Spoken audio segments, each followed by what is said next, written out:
Before you hit that record button, you need to make sure you're using the correct microphone.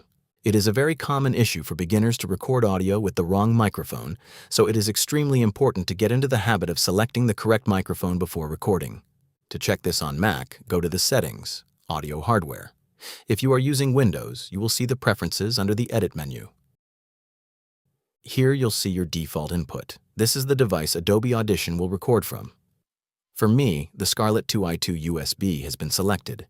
Click the drop-down to see all available input devices. I'm using a USB audio interface, Scarlett 2i2, so I have the correct one selected as the microphone. Choose whichever microphone or interface you're using, then click OK. If you do not see your microphone on the list, please close Adobe Audition and open again. In extreme cases, you may need to restart your computer, but usually you will see your microphone in the list after connecting to your computer. Don't worry about the other settings for now, just make sure the right microphone is selected. As the correct microphone is now selected, you are ready for recording. In this video, I just showed you how to select the microphone, but if you want a tutorial on how to use Adobe Audition in general, you can watch the video on the left side of the screen. If you want to know how to make your sound way better using Adobe Audition by following the easy 5 steps, you can watch the Sound Better video on the right. Thanks for watching.